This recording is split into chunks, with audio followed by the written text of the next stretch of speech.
One of my favorite things about college football is that you get to see players develop. And Jalen Milroe is one of those people that we can watch this year and have a lot of fun enjoying.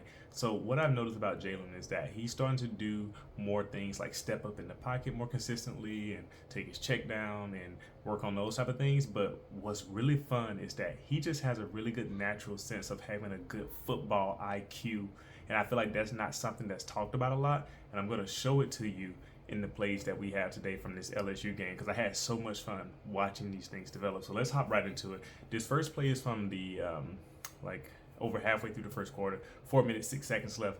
It's second down and 3. Alabama's in 12 personnel, which 12 personnel is 1 running back, 2 tight ends. 1, 2, 12. Okay, and both of the tight ends are on the right side of the line of scrimmage here of the offensive line. LSU is going to let the tight end, Niblack, run free on this play. So when it's snapped, what you're gonna have is the one tight end is gonna run a route to the corner, right to the outside, which is Dupree, number 81, and you're gonna have Niblack basically run a go route, but kind of slanted toward the sideline up the field. So this creates a conflict in defense because one of the safeties has to come down on the tight end who's open at the first down marker, and the other guy has to defend the tight end who's streaking up the field. What I like about this play, because Jalen Milroe misses the throw, as you can see, but there's pressure on this play. A lot of people believe that Jalen Milroe can't throw during pressure or that he struggles, but watch what he does. He knows where he's going on this play. This is a shot play. It's designed to open up this play downfield. Obviously, he could have taken the check down here, but when a play is designed to be thrown down the field, you expect your quarterback to take the shot. But what Jalen does here to give himself a chance to actually make this throw, even though his right tackle and his right guard let 2 defenders up the field, I think what Jalen's been working on is stepping up when guys come up the field. So Jalen takes 2 shuffle steps up in the pocket, so now he has a pocket around him, and then he takes the shot down the field. Unfortunately, this is just a little bit of an overthrow. It goes over the head of Amari Niblack, but what I like is the progression. What you saw is that Jalen Milroe didn't get flustered in the pocket. He knew what the play was designed to do. He knew where he wanted to go here. There is a rush. One of the DBs does a DB blitz off the short side of the field, the boundary side, so that's going to make a pressure. Jalen Hurts sees that, steps up, and then takes the shot to Niblack. It's a miss, but I like what he was going for there. Now let's go to the next play. LSU was really interesting in this game. They were really concerned with getting beat deep. They took chances every once in a while, like on the first play that I showed you, where they played man and they blitzed the DB, and every once in a while they would like kind of blitz or play close to the line of scrimmage. But for the most part, LSU they dropped 7, and they played off coverage. Here's an example of that. The first quarter, 3 minutes and 2 seconds left, 2nd and 8. What's going to happen on this play is that Alabama is 11 personnel, which is 1 running back and 1 tight end, meaning that there's 3 wide receivers on the field. So at the snap here, you're going to see that LSU rushes 1 guy, drops another guy back. So basically they have 4 rushers and 7 people in coverage. And look how far they are away from the Alabama receivers, especially the cornerbacks. Look at how far back the cornerbacks are playing, meaning that they're playing like 7 to 8 yards off. They did not want to get beat deep. So it's interesting because a lot of people wondering why didn't Jalen hit more shots down the field. It's because LSU was playing off a whole bunch in this game, and Alabama had to take shorter shots, or as you will see, run the ball. And they ran the ball quite a bit. And so, but on this play, we actually throw. And so LSU is going to drop back. They're 7 in coverage here. And Isaiah Bond is going to run a short curl route that Jalen Milroe calmly waits for to develop because he knows this play is coming. He has Dupree and he has Bond running curl routes, and he has 2 out routes with his outside options. So basically that puts 2 guys right in front of him in front of the zone, and Jalen delivers it on time in a manner in which Bond can make a guy miss and get the first down. It's a simple play, but it's one that I think it just shows you where Jalen is, right? A lot of people would think that he would try to force a pass or maybe try to run or get flustered, but he makes the right decision here against what I think ultimately is a cover 3 type of defense. So we're going to go on to the next play. And you're going to see what I was just saying. LSU is playing off coverage once again, and Milroe's going to make the right decision against this off coverage, against this zone. They're gonna rush 7 and they're gonna play off. But look at the far cornerback. You can tell this is zone because the cornerbacks are not lined up directly with the receivers. Alabama is in 11 personnel, and you can see the 2 wide receivers kind of stacked on top of each other to the top of the screen. And look at the DBs who are close to them. They're not lined up directly over them, so you know this is a zone. Or it might turn to be like a pattern match, which is a zone playing man. Is an interesting concept. But what happens here is that they're going to play off, and Jalen Milroe is going to hit the corner route here. At the snap of the ball, you're going to have one of the receivers on that side run a route more so toward the inside of the field, kind of like a deep crossing route, and you're going to have Isaiah Bunn run a corner route to the outside, so he takes 10 yards of the field and to the right. And remember that number 15, this cornerback, is playing off of Bunn. So he technically should see this play coming and try to make a break on it, but he's so far off, right? They're playing so far off that Alabama's taking advantage of that. They're expecting Alabama to call a lot of streak plays up the field where Jalen Milroe can just throw the ball over the head and it lands on top of the receiver. Alabama takes advantage of the fact that LSU's waiting on that by giving a route that makes it seem like it's going up the field. So Isaiah Bunn's going to run up the field, kind of angling inside, making the DB feel secure, and then he sharply cuts to the sideline. Jalen Milroe knows that this is coming. He delivers the ball where it's supposed to go. Like when you're playing coverage that is intended to stop one thing, your offensive coordinator can call plays that will take advantage of the fact that the defense is expecting something else, and Jalen Milroe executed. That's what you like to see. The next play, I would show you the Jalen Milroe being Houdini with the escape in the pocket and throw it over the head to Jace McClellan. But I think that play just kind of speaks for itself, that I really enjoyed seeing that type of thing. So what I'm going to go into again is another example of LSU playing way off in man coverage, right? And Alabama actually does like a shot play here, which I wonder why, and I get it, but I'm also, it's just interesting to see what coaches decide to do. Alabama did this about 2 to 3 more times in the game where they knew LSU was playing off and expecting a deep pass, but they still called a shot play. So on this play, it wasn't necessarily that, I don't think Jalen Milroe read the deep pass and threw it. It was intended to be like a deep throw, is to take the shot and see if you can hit it. But I think they do this to keep the defense honest, because if Alabama's running the ball well, they've taken some short throws. They don't want to only do the short throws and run the ball well, because what's going to happen is the LSU's going to feel confident in that the deep ball's not coming, and they're going to come up, right, and maybe jump one of those short passes or start stacking the box against that run. And so Alabama then has to force them to stay back and play off coverage. I just feel like maybe they did it too many times, but either way, it worked out. Alabama played really well running the ball in the manner that they did. But on this play, it's just a simple shot route. Shot play where I think they're taking a shot to, I think this is Prentice here. So you got one receiver, you got Jermaine Burton does a short hitch route to the far right. You got Prentice in the slot running a go route up the field, angle toward the sideline, toward the right pylon. And this play is intended from the beginning for Jalen Milroe to take a shot. It's covered pretty well. That's all I have to say on that play. And so we're actually going to go to another example, this time the second quarter, right before the half, 2 minutes, 30 seconds left. LSU, once again, is playing off, but Alabama, once again, so you got to give Tommy Rees a lot of credit for a lot of these plays that I'm highlighting, but I'm also highlighting the fact that Jalen Milroe executed it. LSU's playing off coverage again. Once again, they were so scared to get beat deep, which is understandable. Jalen Milroe has consistently beaten teams deep, so they thought if we take away the deep pass, we can try to beat them by forcing him to do something else. Unfortunately, they did not expect him to carry the ball 20 times and basically run over them and hit the underneath plays and plays like this that you're supposed to hit. So Jalen Milroe on this play, LSU's playing off coverage. They're playing way off. And Jalen Milroe's going to hit this deep out route to Jermaine Burton. Alabama's in 11 personnel, 1 running back, 1 tight end, 3 wide receivers. Jermaine Burton's a wide receiver to the top of the screen. That LSU cornerback is off by 1, 2, 3, 4, 5, 6, 7, 8, 9 yards playing off of Jermaine Burton. If you're playing off, you're asking to give up a hitch route. You're asking to give up a short out route. You're asking to give up a deep short out route. You're asking to give up a 10-yard curl route. Just playing off like that will get you beat if your offense takes it. Obviously, DBs might get aggressive, but that's not what's happening in this play because LSU's being very careful about what they give up. So Alabama calls a deep out route from Jermaine Burton. Jalen Milroe throws this ball. I would have liked Jalen to maybe throw it a little bit earlier, but other than that, executed well. You know you have that deep out route. He throws it when Jermaine Burton's turning, hits Jermaine Burton going toward the sideline, and an excellent gain on second down. That's what you're supposed to do when the defense is playing off coverage. Don't force it down the field. Hit your guy where you're supposed to hit him. Now, this next play is where I talked about where you get to see Jalen Milroe's football IQ on display and talk about how like scary good it is, especially when he uses his scramble to influence the defense. So what's fun is that a lot of people think that Jalen Milroe is like, oh, he's just more comfortable running and he's a running quarterback, but he's consistently said this and people just don't want to believe it, I guess. And I've seen it even in how he plays. He says, I'm always looking to throw.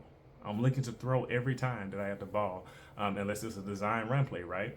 On this play, he uses his scramble to influence the defense, but unfortunately he misses Bund here, but let's talk about it, right? Second quarter, 1 minute, 20 seconds left. Alabama has 4 wide receivers on the field.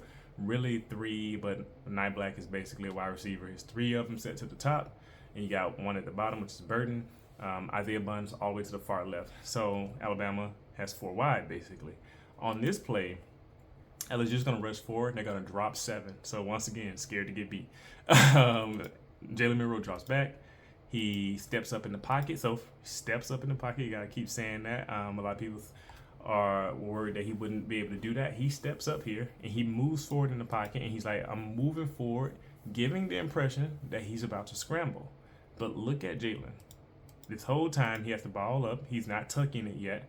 He's looking toward that left side of the field. He's looking at the field. He's always scanning who's in front of him, what's out there.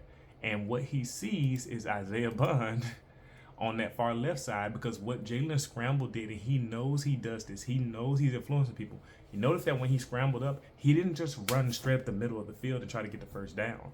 Jalen Milroe started scrambling up to the line of scrimmage, and then he started straddling the line of scrimmage. He does this a lot. He starts moving sideways, horizontally against the line of scrimmage, and that causes that defender, that LSU defender, who's that on that far side? Is it number 4?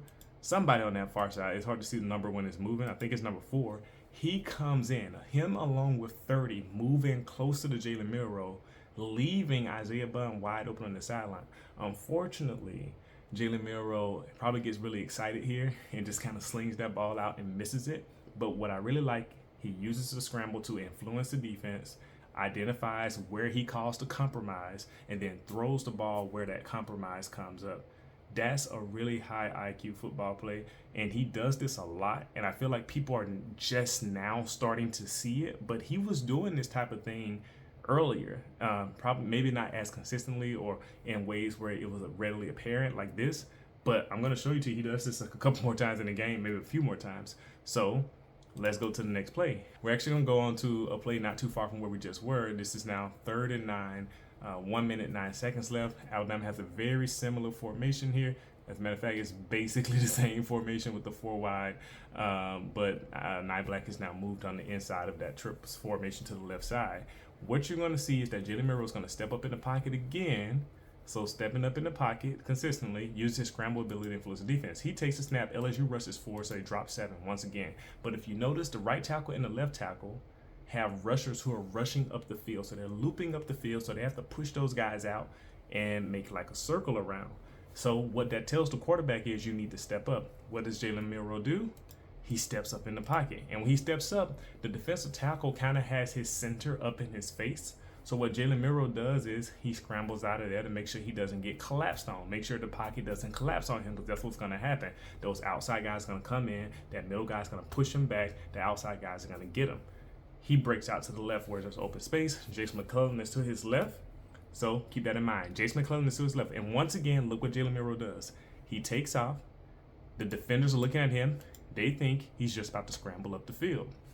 Jalen Milroe starts running horizontally toward the sideline. Now on that, he's straddling the line of scrimmage here. And what happens is that they think he's about to throw this ball or pitch it to, I hit my computer, pitch it to Jason McClellan. But by him doing that, he influences those defenders to stay on that side while other guys are trying to pursue from the right. And what that does, that opens the lanes, just like the Red Sea. And Jalen Milroe takes off. He runs right up the middle of that field. And what's crazy about Jalen Milroe is that he is unbelievably fast. Like, that acceleration is something I don't think people don't realize how much of a marvel this is. He shouldn't be that fast. He literally went from running horizontally, not full speed, to like within 1 or 2 steps, picks up speed just like that and accelerate up the field, like splits the defense with how fast he is and gets a touchdown. That's insane. Like I don't know how else to say it. That was a really, really good play from Jalen Milroe. So let's hop back into an example where LSU is going to play off coverage. And this is where Alabama, like I said, they did it like 2 or 3 more times in the game. They're going to take a shot, even though LSU is playing off man, or not off man, it's probably off zone again, off coverage here. Like I said, look at those DBs on this play. This is the third quarter, 9 minutes and 31 seconds left. These DBs are playing off by 8 to 9 yards. Alabama's still going to call a shot play here. So Alabama's down by 7. This is the last time. This is right after LSU scored for the last time. A lot of people are forgetting that. Alabama stopped LSU 3 to 4 times in a row before Jaden Daniels got hurt. But on this play, 9 minutes, 31 seconds left in the third quarter, you got Jalen Milroe takes the snap. Alabama is going to run a concept here where it's a deep route. They have their guy isolated on the left side, which is Jermaine Burton at the top of the screen. But once again, that guy at the top of the screen on Jermaine Burton is playing inside coverage, or leverage, I should say, on his deep route. This is probably like a cover 3 defense. He's playing off, and they're basically saying, we're going to cover up the field. You need to throw short or run the ball. Alabama's going to take a shot here, though, because like I said, I think they called these shot plays to make sure that LSU doesn't commit to stopping them, like on the run or in the short play, so they got to take one. They were dangerous. Like, Milroe was taking a shot here. I feel like the ball placement on some of these shot plays were a little off here, so I think that's something he can work on. Like, if you're gonna take a shot play, make sure you throw it in a way where you can't put the ball in danger. Luckily, that didn't happen here, but that is something to keep in mind. So as you can see, though, Jermaine Burton does actually beat the cornerback. The cornerback has inside leverage. Jermaine Burton actually just run right by him. The problem is, like I said, ball placement of the balls a little inside and a little underthrown, and the safety misjudges where the ball is going to land, and the ball goes over all 3 of their heads. But like I said, that's a shot play. It was intended to be thrown that way. I don't think, because you can see even at the bottom of the screen with the 2 wide receivers, they're running routes up the field too. It's just, yeah, it's a little interesting. Anyway, we're going to go on to the next play, where you're going to see Jalen Milroe step up in the pocket once again. This time, though, you got Alabama. It's 9 minutes, 19 seconds. It's actually 3rd and 10. This is the same drive like after that miss. 3rd and 10, and 3 wide receivers on the left side. This is 11 personnel. Jalen Milroe's going to do something great because you got like LSU rushing 4 again. They're going to drop 7 back into coverage. The tackles, once again, are dealing with the rush up the field, so that means that they're getting the loop around. So Jalen Milroe has to step up in the pocket here. Jalen Milroe does step up in the pocket once again. He does that little run. He runs, and he's not running directly up the field. Where does he run? He's running toward the side and kind of does like the little horizontal thing. He's kind of running to the side just a little bit, and then he just sets his block and runs up the field for 18 yards. Really good play by Jalen Milroe. Steps up in the pocket, takes off for a run for a first down. Great. We're now going to see LSU playing off again. Like I said, I wanted to consistently show you guys. They're wondering why didn't Jalen Milroe hit the ball deep? Like, was he just having an off day pat? Like, nope. They literally took what the defense gave them and played offense the way he's supposed to play. When LSU is playing off coverage like this, they did not want to get beat deep. And Alabama said, fine, we'll kill you by 1,000 cuts, 1,000 runs, 1,000 out routes, hitch routes, curl routes, whatever you want us to do, we will do it if you just keep giving it to us. Once again, they hit Jermaine Burton. So Jermaine Burton's at the bottom of the screen here on the snap of the play. 3 minutes, 50-something seconds left. It's a short hitch route. Jalen Milroe hits Jermaine Burton for the short curl route. He turns it in for a first down. Excellent play by Jermaine Burton. Easy. Now, we're going to go on. So I got to show you guys. Jalen Milroe. He knows how to scramble to influence the defense to set up a run. So this is the last play, guys. Third quarter, 1 minute, 6 seconds left. 2nd and 15. Alabama is in a, 11 personnel, maybe 12. They actually, it's 11 personnel because Prentice is doing like an option type route here where he motions in the backfield. But this is just going to be a simple quarterback keeper, right? They fake it. So it's almost like a triple option style where they have Prentice coming out to the side where you can maybe pitch it to him or throw it to him in the flat. You can hand it off inside to Jason McClellan, or Milroe can keep. Milroe keeps it, and this is what he does. This is what makes this play so great, because it is a triple option. He could have handed it off to Jason McClellan, he could have dumped it off to Prentice, or he could keep it himself. The LSU defenders see this play coming. There's about 4 of these guys within about 15 yards of Milroe immediately, and they're all in front of almost all of them in front of the first down marker. Jalen Milroe sees that they're pursuing him this way, and they know what's going on in this play, so Jalen Milroe does a little pump fake. Look at how that pump fake, I want you to see how subtle this is in Jalen Milroe's football IQ. Once again, he knows he can influence the defense. He knows that they're afraid of him running the ball. He knows this. And so he does that little pump fake to Prentice to make the defenders still have to respect the fact that he did. So what's crazy is that in one of the first plays in the game, like back at the beginning, I didn't show you guys this, they ran a very similar play with Isaiah Bunn, and Jalen Milroe threw the ball to Isaiah Bunn, and Isaiah Bunn got about 5 yards on that play. That was early in the game, so LSU's already seen this. So then now they got it in their head. He could throw this ball to Prentice. Prentice could run the ball for 5 yards and get a first down. He pump fakes to Prentice. Those 2 defenders then look that way, hesitate. That opens up the lane like the Red Sea again. And Jalen Milroe already showed you he is fast enough and has enough acceleration to boom, get up the field. And once again, it happened here. Easy lane, first down. Touchdown. Let me not undersell it. Touchdown, Jalen Milroe. That's very impressive. I don't know how else to say it, y'all. Like, that type of thing, what he did here is really good. It really shows an ability to influence the defense. It really shows that he knows the impact that his style of play, that his talent has on the game. And he can adjust to when defense is trying to take away what they think is his only strong suit, or what they think is something that will limit him if they take it away, which is that deep ball. They took away the deep ball all game. And Jalen Milroe said, okay, I can beat you in 2 other ways. We can do man routes that can beat your off coverage, and we can do some running plays where I would just outrun your defenders and set you up to try to defend me in a way where you have to be compromised. They did that over and over and over again. Jalen Milroe executed it. And like I said, scary good football IQ. I can't wait to see what he becomes as he continues to develop as a quarterback. This is just the beginning. And let me know what you think. I'll see you next time.